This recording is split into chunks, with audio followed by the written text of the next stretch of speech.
Alright, let me take you back to where it all began. It was at this party, you know, the kind where you're not really excited to go but end up having the time of your life. That's where I met Alex. Our friends, who were hosting, had been trying to set us up for ages. They said we'd hit it off, and damn, were they right. So there I was, standing with a drink in my hand, feeling kind of out of place in a crowd of strangers, when Alex walked over. He had this easy smile and a way of making you feel like you were the only person in the room. "Hey, I'm Alex. You must be the famous Sarah I've heard so much about," he said, extending his hand with a cheeky grin. I remember laughing, the ice in my drink clinking as I shook his hand. "Famous? I think you've been fed some tall tales." "Nah," he chuckled. "Just that you're supposed to be the life of the party." "Well, let's not let the rumors down," I replied, and from that moment, we just clicked. We talked about everything and nothing, from our favorite movies to the most embarrassing things we'd ever done. It felt like talking to an old friend, someone I could be myself with without any pretense. As the night went on, we found ourselves away from the crowd, sitting on the back porch, sharing stories under the stars. It was one of those conversations that felt like it could go on forever.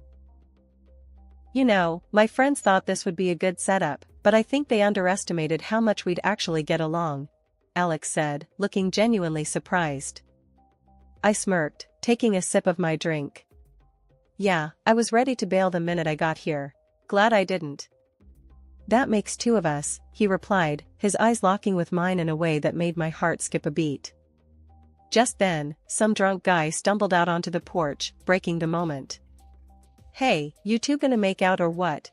he slurred, causing both of us to burst out laughing. "Get lost, man," Alex said, not missing a beat, but the guy just wandered off, leaving us in stitches. The night ended with Alex asking for my number. "So, Sarah, can I text you sometime? Maybe continue this conversation without the drunk party crashers?"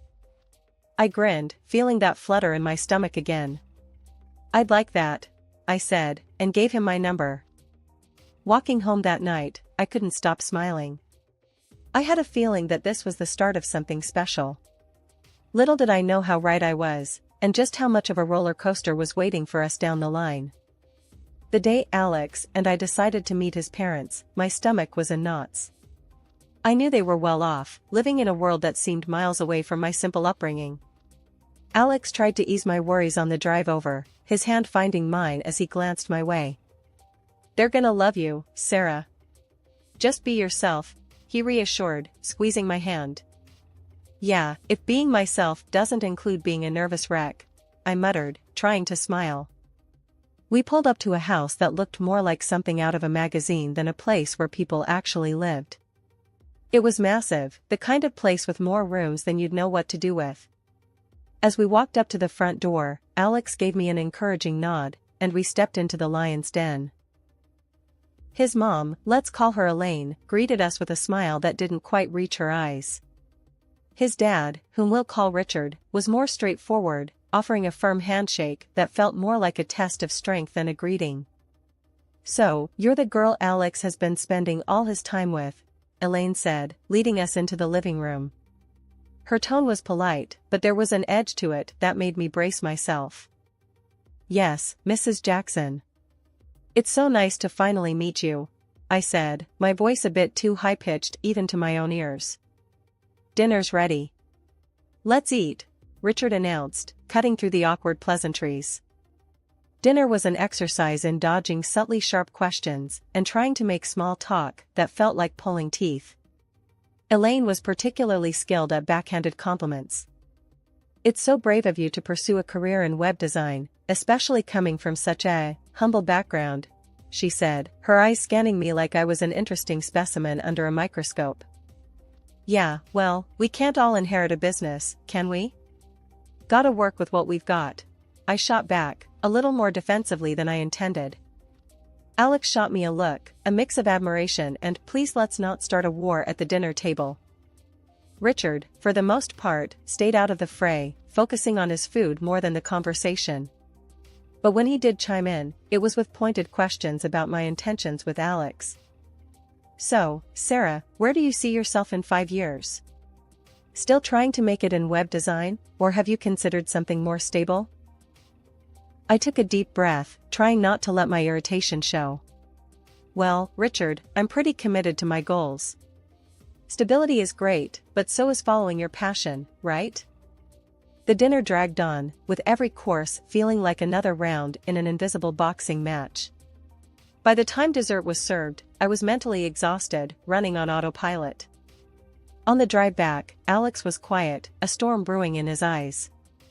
I'm sorry about that. They can be a bit intense. I laughed, the tension from dinner finally starting to ebb away. Intense? That's one way to put it. But don't worry, I can handle a little heat. Alex grinned, reaching for my hand again. That's my girl. You know, you really impressed me tonight. Standing your ground like that. Yeah, well, someone's gotta keep your parents on their toes, I joked, feeling the night's stress melt away in the warmth of his smile. Life with Alex was everything I could have hoped for and more. We married surrounded by those who genuinely cared for us, ready to start our new life together. Almost immediately after, we were blessed with the arrival of our son, a bundle of joy who became the center of our world. Yet, despite the happiness our little one brought into our lives, a shadow loomed over our newfound bliss. Alex's parents refused to accept our son as part of the family. They harbored doubts, unfounded and cruel, about the paternity of our child, suggesting he wasn't truly Alex's.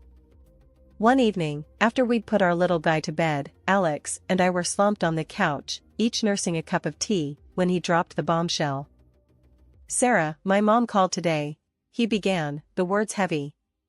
She's insisting on a paternity test. I choked on my tea, coughing as the words sunk in. She what? My voice was a mix of disbelief and anger. Yeah, I know, it's insane. She's out of line, Alex said, running a hand through his hair, looking as frustrated as I felt. Why now? What's her problem with us being happy? I was fuming, the idea of it all so offensive, so invasive. Alex sighed. She's convinced herself that. I don't know, that our son isn't mine. Says it's for the family's peace of mind. Peace of mind? What a load of crap. I snapped, my temper flaring. And what did you say to that? I told her she was being ridiculous, that it's an insult to even suggest it. But she's adamant. She's even willing to pay for the test, Alex explained, his tone defeated. I stood up, pacing the room, my mind racing. And if we say no? Then she threatens to cut ties, disown me, or worse, drag us through some legal battle.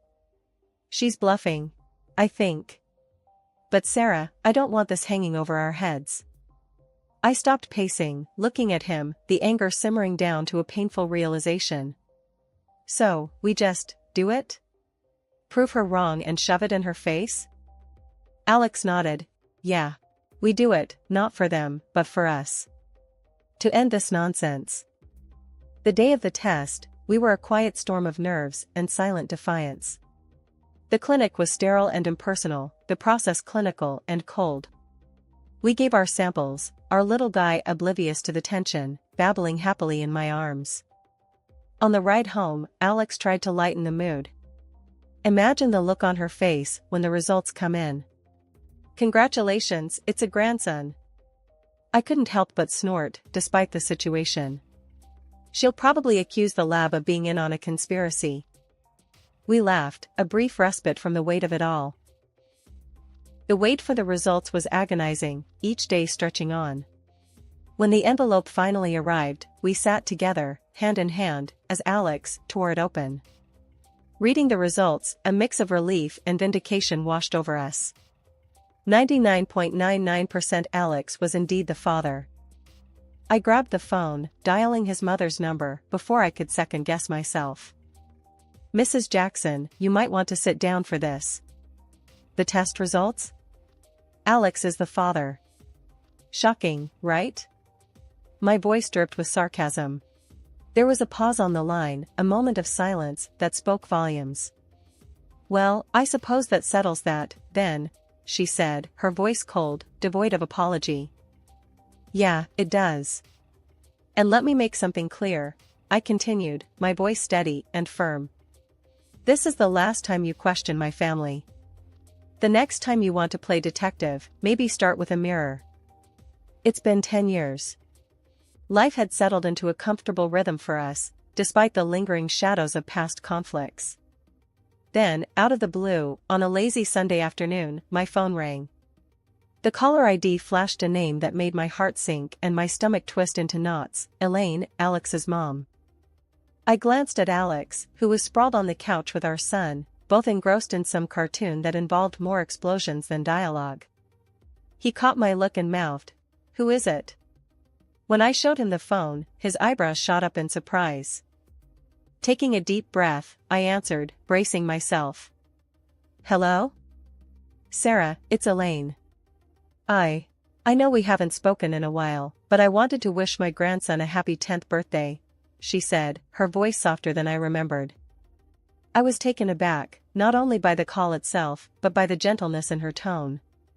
Thank you. That's unexpected." There was a pause, and then she continued, "I've been doing a lot of thinking, Sarah. About everything. I know I've made mistakes, and I want to try to make things right. Could we possibly meet and talk?" I was speechless, a rare occurrence for me. I glanced at Alex again, his face a mixture of curiosity and caution. "I'll need to discuss it with Alex. Can I get back to you?" "Of course, dear. Please do. And tell Alex I said hello." As I ended the call, Alex was immediately by my side, our son looking up at us, sensing the shift in the atmosphere. Was that really my mom? What did she want? Alex asked, his voice tight with concern. "She wants to talk, says she wants to make amends. Even wished our boy a happy birthday," I said, still trying to wrap my head around the conversation. Alex rubbed his neck, a sign of his unease. "Wow, I didn't see that coming. What do you think? Are we ready to open that door again?" I sighed, watching our son return his attention to the TV, blissfully unaware of the adult complexities swirling around him. "I don't know, Alex. Part of me wants to believe people can change. But another part. I'm scared of getting hurt again, of us getting hurt." Alex took my hand, giving it a reassuring squeeze. "Whatever you decide, I'm with you. We've been through worse, haven't we? If she's genuinely trying to make amends, maybe it's worth hearing her out. For his sake," he said, nodding towards our son. When Elaine, my mother-in-law, showed up at our doorstep the following week, she wasn't empty-handed. She brought with her a high-end gaming console for my son, Jamie. The boy's eyes nearly popped out of his head when he saw it. "Whoa, is this for me?" he gasped, his excitement palpable. "Yes, sweetheart, it's for you," Elaine said, her voice softer than I'd ever heard it. I watched the exchange, my stomach knotted with suspicion. What was she playing at? Later, as we sat in our living room, Elaine dropped the bombshell about her husband, Richard. "He's very ill," she said, her usual tough exterior cracking a bit. "Stomach cancer. Doctors say he doesn't have long." The news hit hard, even with the strained relationship we had with them. "I'm sorry to hear that, Mom," Alex managed, the shock clear in his voice. "That's why I want you all to come over next weekend. He wants to see you, especially Jamie," she added, her gaze lingering on our son. Despite my wariness, we agreed. It seemed the right thing to do, given the circumstances. The visit to their mansion was as uncomfortable as I anticipated. Richard looked a shadow of his former self, his illness taking a visible toll. Jamie, oblivious to the tension, was thrilled with the grandeur of the place. "Wow, this place is huge," he exclaimed, his young eyes wide with wonder. As the evening wore on, Elaine took Alex and me aside for a private talk. What she said next floored me. "We need an heir for the business, and we want Jamie to be that heir," she stated, her tone matter of fact. I blinked, taken aback. What about your other grandson, Matthew? Isn't he the heir? Elaine's lips thinned. Matthew had an accident. A spinal fracture. He can't take over the business now. Her indifference to Matthew's plight chilled me. It was all about the business for her. So, you're just discarding him because he's injured? And now you want Jamie as your backup plan? I couldn't keep the bitterness out of my voice. It's not like that, Sarah. It's about securing our family's future. And Jamie is part of this family, Elaine countered, but her words felt hollow.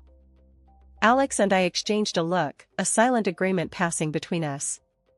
We'll need to think about this, Mom, he said, his voice steady. Jamie's future isn't something we're going to rush into. Elaine nodded, though I could tell she wasn't pleased. Just remember, we're willing to cover all his education expenses. It's an opportunity of a lifetime. The ride back home was quiet, each of us lost in thought. This wasn't just about a business or an inheritance. It was about our son's life, his happiness. And no amount of money could make us compromise on that. After Elaine's bombshell about wanting Jamie to be the heir, Alex and I had a long talk. It was late, the kind of hour that blurs lines and softens shadows, making hard truths a bit easier to speak. Can you believe this, Alex? She basically wants to trade in Matthew for Jamie because he's hurt. It's like, I don't know, picking players for some sick game, I said, frustration bubbling up. Alex rubbed his face, looking as tired as I felt. Yeah, it's messed up. Mom's always been about the business, but this? It's cold, even for her. And what she said about Matthew. It's like he doesn't matter to her anymore. How can she be so heartless? My voice cracked a bit. This wasn't just about offers and inheritance, it was about family, about doing what's right. We're not doing it, Sarah. We're not letting Jamie get sucked into her twisted world. He's a kid, not a chess piece, Alex said, his voice firm. Exactly. He should be playing with toys, not getting groomed to take over a business he knows nothing about, I added, feeling a surge of protective anger. The next day, I called Elaine, my stomach in knots, but my resolve firm. Elaine, we need to talk about your offer, I started, trying to keep my voice steady. Oh? Have you come to your senses, then? Her voice was smug, expecting compliance. No, we haven't come to our senses. We're not letting Jamie be part of this scheme of yours. He's a child, Elaine. And what you're doing to Matthew is unforgivable. I shot back, my anger rising. She scoffed. You're being short-sighted, Sarah. You don't understand what it means to be part of a legacy. To have power. You're just an uneducated girl playing house. That stung, but I plowed on. Maybe I don't understand your world, Elaine, but I do know that what you're offering isn't right for Jamie. We want no part of it. Her tone turned icy. You'll regret this, Sarah. I'll make sure of it. The threat hung in the air, heavy and ominous. After we hung up, I felt a mix of fear and defiance. I didn't have to wait long to see what Elaine's revenge would look like. The very next morning, a knock at the door revealed two social workers, their badges and serious expressions a prelude to trouble. Mrs. and Mr. Jackson, we've received a complaint alleging that you're mistreating your son. We need to talk to you and conduct a preliminary assessment, one of them explained, her voice neutral, but not unkind. Alex and I exchanged a look of disbelief. Mistreating Jamie? That's ridiculous. Who would even say something like that? Alex sputtered, his confusion mirrored in my own heart. The social workers remained professional. We're not at liberty to disclose the source of the complaint, but please understand, we have to investigate all claims. They asked to see Jamie, to talk to him, and to inspect our home. It was humiliating, invasive, but we complied, knowing we had nothing to hide. Jamie, bless his heart, was confused, but told them how much he loved us, how we played together, and about the new game console Grandma gave him. After their visit, they seemed satisfied that the complaint was baseless but informed us that they would open a case for a standard 60-day review. Once they left, Alex exploded. "My mom has gone too far this time. This is war." I nodded, feeling a mix of dread and determination. Elaine's move was low, even for her. But Alex and I were united, ready to protect Jamie from her manipulations, no matter what it took. A week passed, with an uneasy quiet. Then, as if challenging the peace, the social workers returned, this time with a new claim from Elaine, my mother-in-law. They relayed that there had been a report Jamie was left home alone, a situation we knew never occurred. The accusation was ludicrous, but the implication was severe, and it sent a chill down my spine. After the social workers left, Alex, with a storm brewing in his eyes, called his mother. I could only hear one side of the conversation, but the tension in the room was palpable. "Mom, this has to stop. You're not just crossing lines, you're obliterating them. Why would you say Jamie was left alone?" His voice was a mix of anger and disbelief. The response was a cold laugh that echoed through the speakerphone, sending a shiver down my spine. "Oh, Alex, you really don't know me at all if you think I'll just stand by. Everything will go as I have planned." The following week, our nightmare scenario unfolded. Jamie didn't come home from school. Frantic, we called around, only to discover Elaine had picked him up, claiming she had our permission. My heart stopped. When we finally got Jamie on the phone, his words twisted the knife deeper. "Grandma says I can stay with her. She buys me stuff and lets me do what I want," he said. The realization that Elaine would go to such lengths to manipulate our son, to tear him from us, was a wake-up call. We had tried to handle things calmly, to keep the peace for the sake of family unity, but it was clear that Elaine's motivations were driven by control and spite, not love or concern for Jamie's well-being. With heavy hearts but a determined resolve, we involved the police, explaining the situation and insisting on our son's return. The legal system, slow but eventually effective, sided with us, recognizing the manipulation and unlawfulness of Elaine's actions. The trial felt like a storm that had raged around us, threatening to pull us under.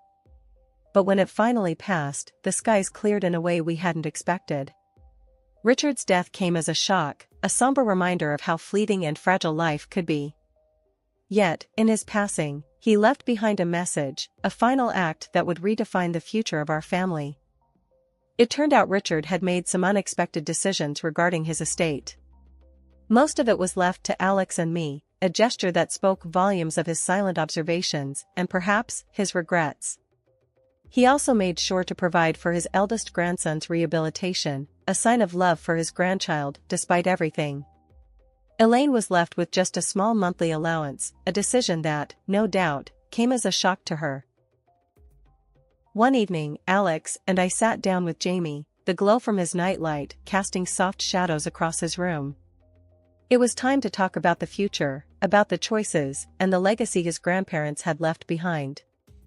"Jamie, you know how Grandpa Richard left us some money, right?" Alex started, his voice gentle, but serious. "Yeah, Dad.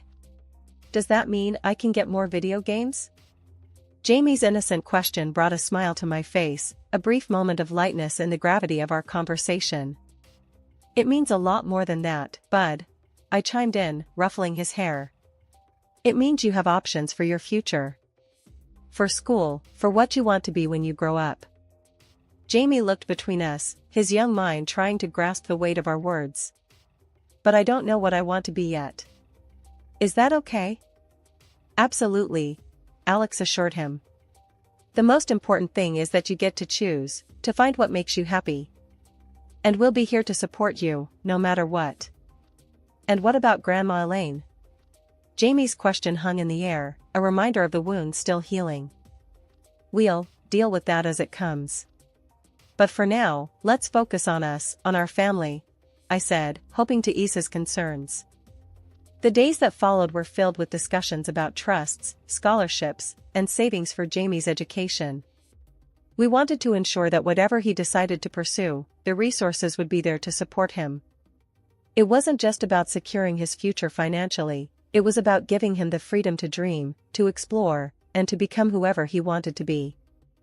As for Elaine, the relationship remained strained, a bridge partially burned by past actions. Yet, we held out hope that time might bring healing, might soften the sharp edges of conflict and misunderstanding. For Jamie's sake, we remained open to reconciliation, to finding a way forward that could include her, albeit with boundaries firmly in place.